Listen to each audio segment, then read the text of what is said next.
Boa noite, queridos amigos, que Jesus na sua paz possa nos abençoar. Em primeiro lugar, quero agradecer pela oportunidade de estar aqui juntinho de vocês, para aprender um pouco mais, educando assim a alma que já em tempo de se melhorar a ser feliz.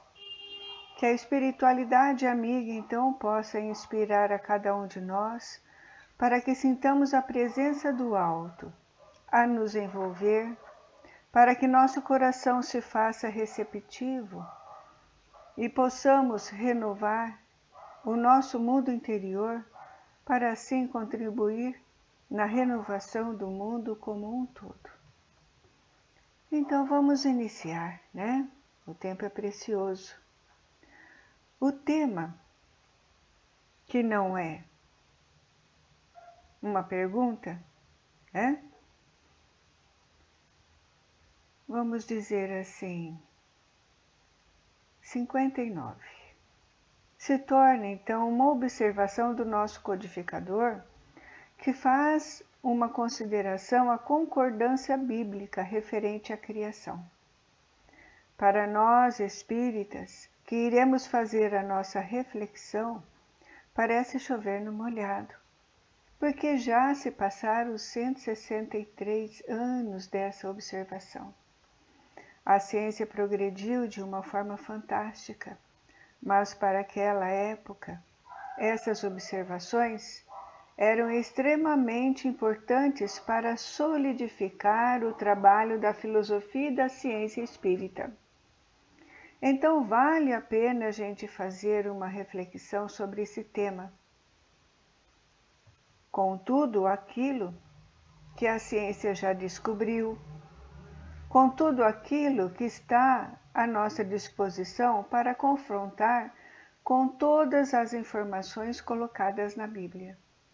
Porque é importante nós observarmos, como Kardec também observou, que muitas coisas que está na Bíblia está de forma alegórica. Vamos lembrar sempre disso.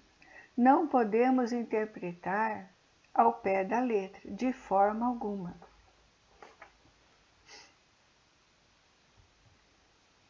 Os povos hão formado ideias muito divergentes acerca da criação, de acordo com as luzes, quer dizer, de acordo com os conhecimentos que eles tinham na época, que possuíam.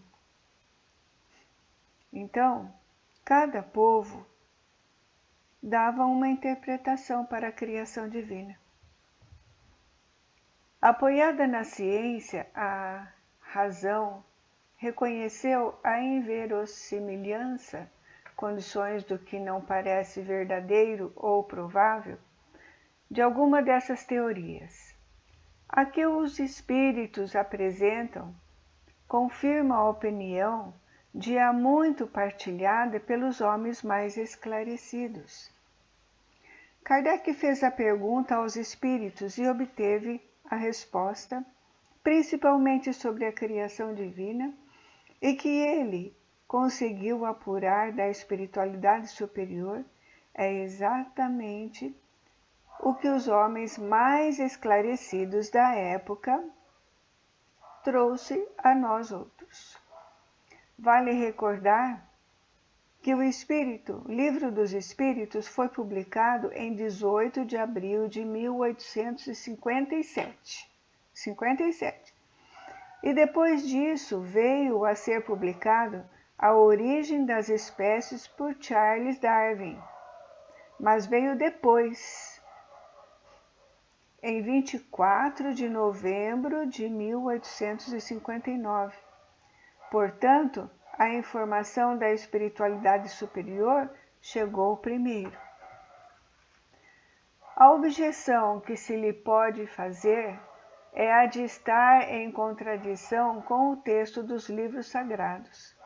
Mas um exame sério mostrará que essa contradição é mais aparente do que real e que decorre da interpretação dada ao que muitas vezes só tinha sentido alegórico. Então, muitas pessoas interpretavam de uma forma que não era a forma ao pé da letra, né? Era no sentido alegórico. E não estavam muito afastados, não. A passagem da Bíblia, que está lá nos textos sagrados, tem muito com a revelação científica. A questão de ser sido Adão como o primeiro homem, a origem exclusiva da humanidade, não é a única a cujo respeito as crenças religiosas tiveram que se modificar. A gente tem que entender que é impossível a raça humana vir de um casal. Vocês já pensaram? Não tem como. Toda a raça humana, né, vir de um casal apenas. A ciência comprova isso hoje e naquela época também. É uma forma alegórica de se falar. No Livro dos Espíritos, na questão 50, né, Kardec pergunta aos espíritos: a espécie humana começou por um único homem? Era um ponto muito polêmico, né? A resposta dos espíritos foi a seguinte: não. Aquele a quem chamais Adão não foi o primeiro e nem o único a povoar a terra. Logo em seguida, os espíritos explicam que o homem, cuja tradição se conservou sob o nome de Adão, foi dos que sobreviveram em certas regiões a alguns dos grandes cataclismos que revolveram em diversas épocas a superfície do globo. Muitas catástrofes aconteceram ao longo de uma grande jornada. A Terra era uma terra primitiva. Estava em processo de crescimento e de evolução também. Porque não evolui só o homem, evolui também o planeta. Ele acompanha a evolução humana. Então, o planeta evoluindo estava passando por vários problemas naturais. Adão não é um ser, mas sim uma ideia para explicar o que aconteceu dali para frente.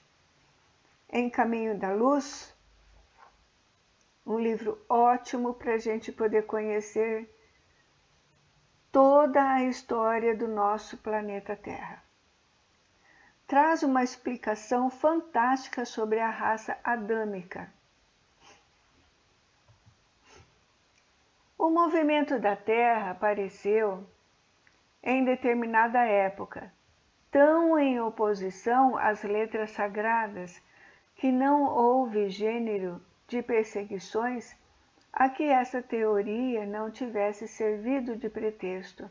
E, no entanto, a Terra gira, malgrado aos anátemas, que é as heresias, que eram excomungados da igreja, né? Não podendo ninguém hoje contestá-lo sem agravo à sua própria razão. Meio confuso? Meio confuso, né? Vamos lá. Uns 50 anos atrás, não se tinha a consciência da ecologia, cuidar do nosso planeta, afinal, ela é o que nos acolhe para a nossa evolução. E a consciência hoje também faz parte dessa evolução.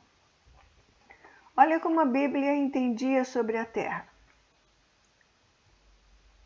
Aí.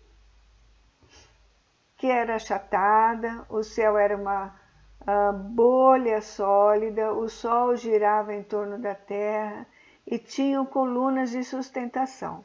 Aos poucos, a ciência foi nos mostrando que não era assim. O que sabemos hoje, que a viagem do homem à Lua, que pôde nos mostrar a Terra diante do sistema solar, que é redonda, é azul, e sabemos que cada planeta no sistema solar recebe uma cor. Vocês observaram isso? Procurem ver, cada planeta do sistema solar é de uma cor. Diz também a Bíblia que o mundo foi criado em 6 dias e põe a época da sua criação há 4.000 anos, mais ou menos, antes da era cristã. Então vamos fazer as contas aqui. Se é 4.000 antes da era cristã, nós estamos depois da era cristã, mais 2020. Então soma 4.000 com mais 220, daria a soma da idade da Terra. E isso eu acho que não é possível, né? Porque nós vimos que há 4.000 anos veio para o nosso planeta a raça adâmica. Então a Bíblia coloca a criação do nosso planeta na época da raça adâmica, os capelinos, né? Os capelinos. Os capelinos eram os espíritos que estavam próximos a 42.000 anos apenas, ou 2.000 anos luz do planeta Terra, e estava passando por um processo, saindo da fase da prova e expiação para o de regeneração, como estamos passando hoje. Lá existiam milhões de espíritos que eram evoluídos intelectualmente e não moralmente, que não aceitavam a mudança. Quem não aceitar a evolução, não aceita o amor que o Cristo nos ensinou, não buscar a caridade, não buscar viver bem como homem de bem, vai receber um convitezinho azul para mudar para outro planeta primitivo. E lá não tem nada o que tem aqui. Sem internet, sem WhatsApp, sem Facebook, sem nada. Iniciar do zero. E depende de quem? Depende de cada um de nós. Em que sentido vier? Para ajudar a evolução do nosso planeta e para depurar o mal que existia em cada um deles. Anteriormente a Terra não existia. Nada não existe. Foi tirada do nada. O texto é formal. Eis, porém, que a ciência positiva, a inexorável ciência, prova o contrário.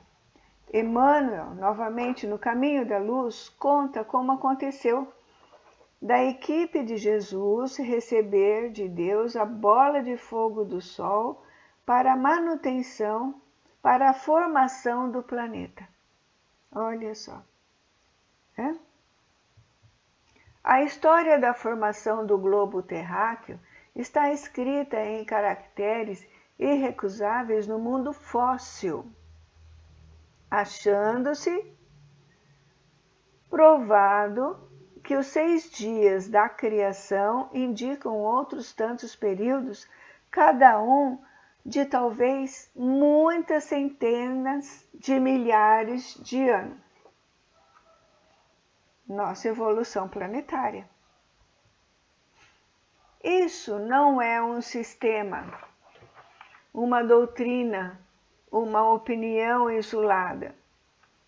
É um fato tão certo como o do movimento da Terra e que a teologia não pode negar-se a admitir, o que demonstra evidentemente o erro em que se está sujeito a cair, tomando ao pé da letra expressões de uma linguagem frequentemente figurada. Então Kardec chama a atenção disso categoricamente. A linguagem da Bíblia é uma linguagem figurada. Não podemos tomar ao pé da letra, porque senão cairemos no erro, e o erro é grave. Como a Terra pôde ser criada em 6 dias? Não tinha como. Vamos somar esse aí, né? Ia dar mais ou menos assim 104 horas. Tudo se formou, inclusive a formação do globo terrestre. Dever-se-á daí concluir que a Bíblia é um erro? Não. A conclusão a tirar-se é que os homens se equivocaram ao interpretá-la. Acontece hoje.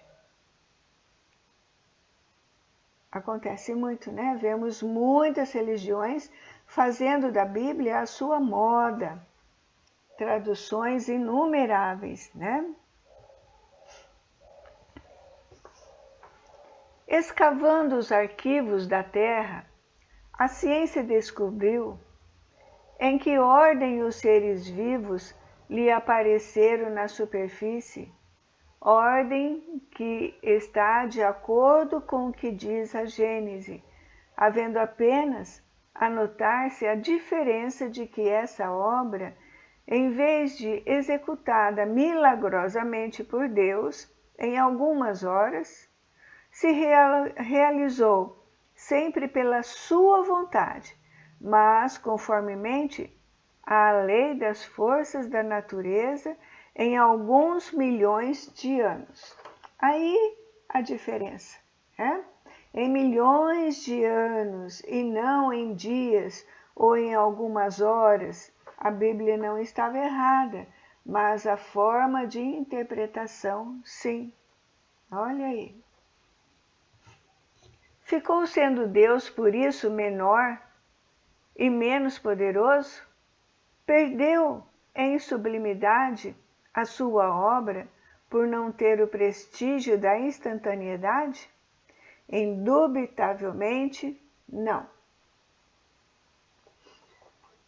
O que vocês acham?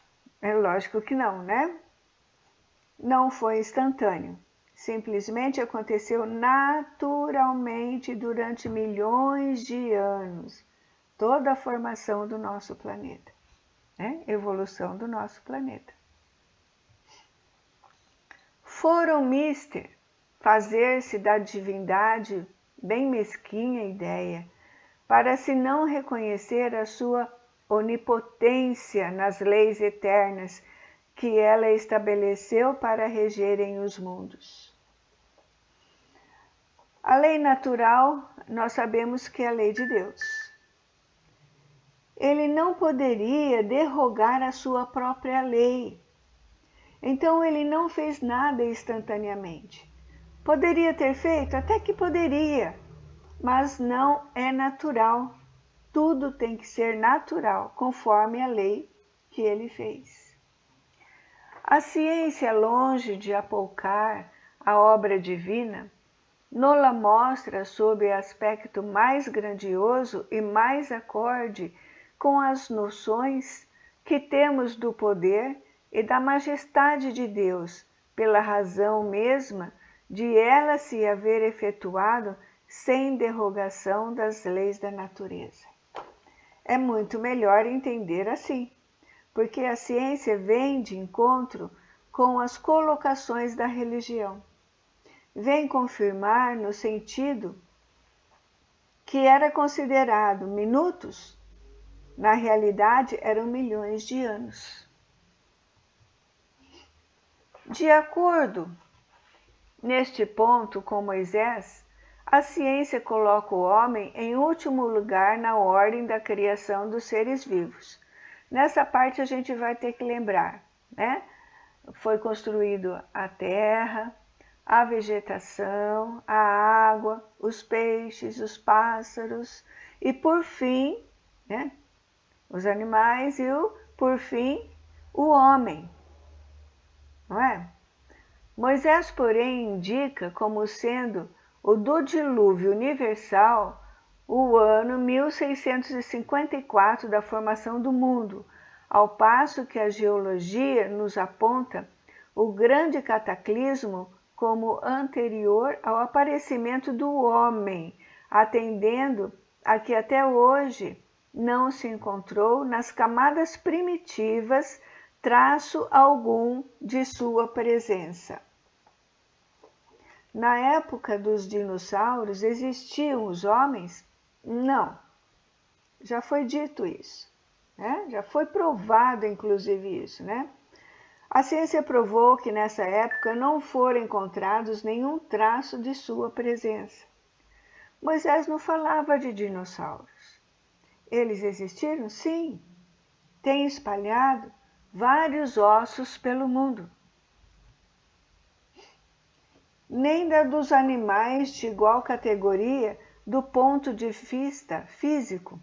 Contudo, nada prova que isso seja impossível.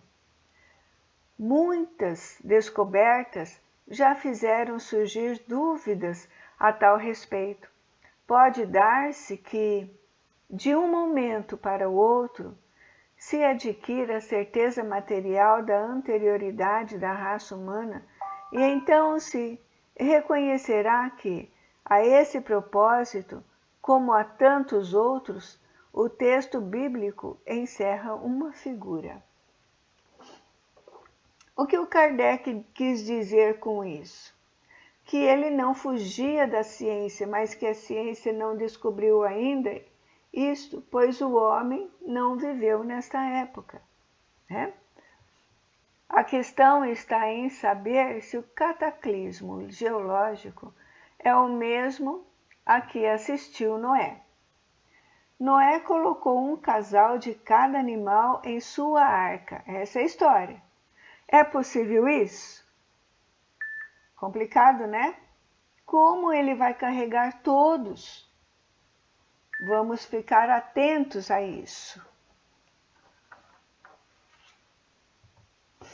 Ora, o tempo necessário à formação das camadas fósseis não permite confundi-los e, desde que se achem vestígios da existência do homem antes da grande catástrofe, provado ficará ou que Adão não foi o primeiro homem. E foi encontrado o homem? Foi. Inclusive era uma mulher, o fóssil mais antigo que foi encontrado, que deram o nome de Eva. Então, já foi comprovado. E isso aconteceu, a grande descoberta, no século XX, no início do século XX. Na década de 20, na década de 30, descobriram muitas coisas. Ou que a sua criação se perde na noite dos tempos. Contra a evidência não há raciocínio possíveis. Forçoso será aceitar-se este fato, como se aceitaram o do movimento da Terra e os 6 períodos da criação. Quem falou que a Terra deixou de ser o centro do universo foi preso e teve que desmentir publicamente para não cair nas mãos dos inquisitores. Olha que judiação! Foi Galileu, que aceitava plenamente as ideias de Cupertino, que morreu 2 anos antes de seu livro ser publicado. Por isso que ele não sofreu essa. Mas teve uma pessoa que colocou mesmo, né? E foi o Giordano Bruno. E ele morreu tragicamente por essa ideia, queimado em fogueira pela Inquisição da Igreja Católica, infelizmente.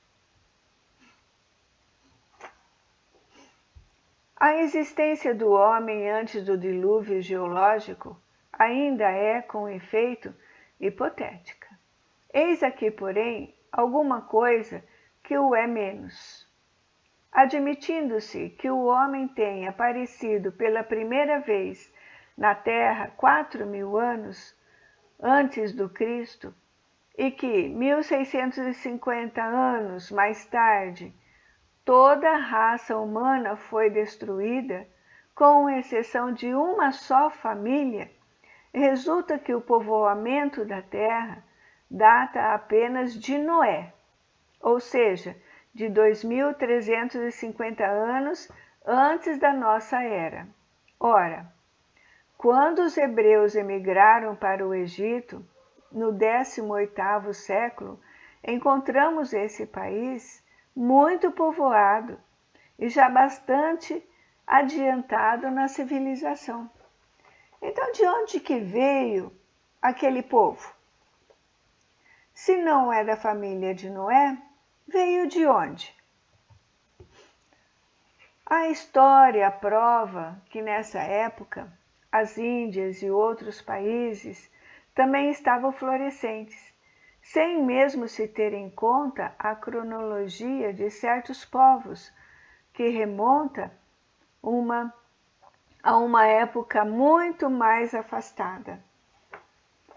A China, por exemplo, né? Não tem como. Então o dilúvio aconteceu isolado, no Oriente, apenas em um ponto.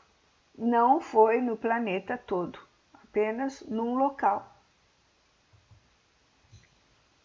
Teria sido preciso, nesse caso, que do 24º ao 18º século, isto é, que num espaço de 600 anos, não somente a posteridade de um único homem houvesse podido povoar todos os imensos países então conhecidos, suposto que os outros não o fossem, mas também que nesse curto lapso de tempo a espécie humana houvesse podido elevar-se da ignorância absoluta do estudo primitivo ao mais alto grau de desenvolvimento intelectual, o que é contrário a todas as leis antropológicas. É possível evoluir num pequeno espaço de tempo. É possível evoluir num pequeno espaço de tempo? A doutrina espírita, que veio no século XIX, a gente começa a pensar, a gente sabe tudo? Perguntou e já tem a resposta? Não. Ainda vai passar muitos anos, mais alguns séculos para podermos compreender tudo que está no livro dos Espíritos, na Gênese, no céu e inferno. Imagina se de uma época a outra pudesse a humanidade sair da ignorância absoluta a uma evolução intelectual. Não tem como. Olha aqui, essa é a evolução do homem, né? Depois dos Homo sapiens sapiens, que veio os capelinos. Então, depois desse último Homo sapiens sapiens, né? Há 300 mil anos atrás, que veio os capelinos. Então, ele chegou nesse Homo sapiens, aí eles foram reencarnando, né? Já com esse gene formado do homem, né? Para poder receber os capelinos, que eram muito inteligentes, mas moralmente não. Né? Imagina como será se sairmos hoje daqui com tudo que temos e ir para um planeta primitivo que não tem absolutamente nada. Nós vamos reencarnar nessa figura que está sendo formada em outros planetas. Né? Olha aqui, há muitos capelinos, hoje muitos capelinos já voltaram para o seu planeta natal, mas tem alguns ainda aqui na Terra entre nós. Então aqui está mais ou menos demonstrando a raça adâmica, né? Que veio de Capela, do sistema de Capela, que eles já eram prósperos na época que a Bíblia falou que a Terra seria formada. Né? A diversidade das raças corrobora igualmente esta opinião. O clima e os costumes produzem, é certo, modificações no caráter físico, Sabe-se, porém, até onde pode ir a influência dessas causas. Então, até o clima, ambiente, faz as mudanças das raças. Quando Kardec fez essa observação, ele chama a atenção de tudo. Então vamos observar, né? Ele analisa tudo, que até então, naquela época, no século XIX, ele tinha acesso às informações da ciência, né? Ele era professor, filósofo, então ele tinha essas informações. Entretanto, o exame fisiológico demonstra haver, entre certas raças, diferenças constitucionais mais profundas do que as que o clima é capaz de determinar. Quem vive embaixo da linha do Equador está acostumado com o clima de inverno ameno. Quem está acima é bem mais frio, não é? O cruzamento das raças dá origem aos tipos intermediários. Ele tende a apagar os caracteres extremos, mas não os cria, apenas produz variedades. Então existem várias espécies humanas que variam de acordo com o local, clima, alimentação, costumes.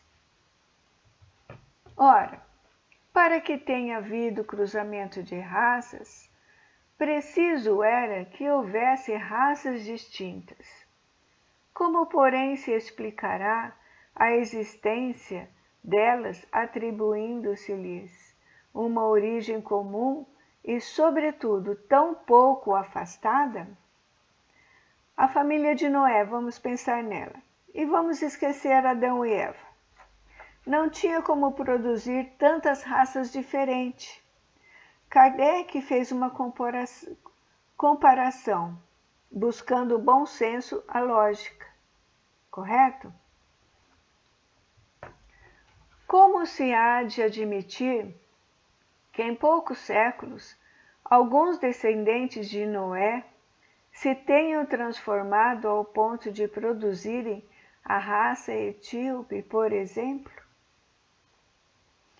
Eles falavam do pessoal da Etiópia, que no século XIX era um país próspero, que existe desde a época de Roma. Kardec se baseou nas viagens de Darwin. Kardec era professor, um pesquisador, tinha acesso a essas informações. Tão pouco admissível é semelhante metamorfose quanto à hipótese de uma origem comum para o lobo e o cordeiro, para o elefante e o pulgão, para o pássaro e o peixe. Ainda uma vez, nada pode prevalecer contra a evidência dos fatos. Não dava para Noé trazer todo mundo, não dava. Todas as raças? Não. É apenas uma linguagem figurada. Tudo, ao invés, se explica admitindo-se que a existência do homem é anterior à época em que vulgarmente se pretende que ela começou, que diversas são as origens. Quer dizer, muito anteriores, né? Que Adão, vivendo há 6.000 anos, tenha povoado uma região ainda desabitada, que o dilúvio de Noé foi uma catástrofe parcial, confundida com o cataclismo geológico.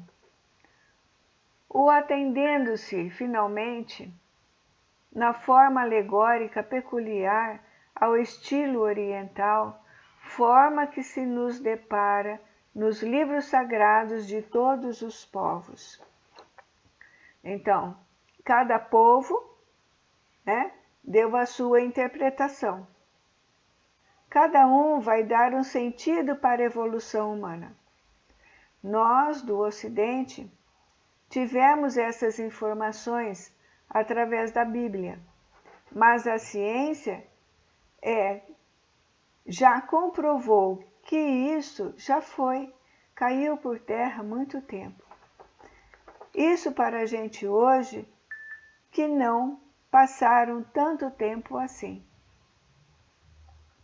Isso faz ver quanto é prudente não lançar levianamente a pecha das falsas doutrinas, que podem, cedo ou tarde, como tantas outras, desmentir os que as combatem.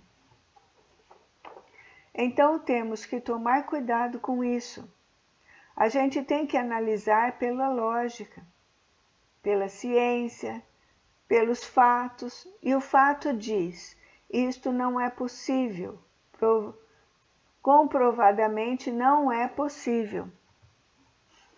As ideias religiosas, longe de perderem alguma coisa, se engrandecem caminhando de par com a ciência. Esse é o meio único de não apresentarem lado vulnerável ao ceticismo.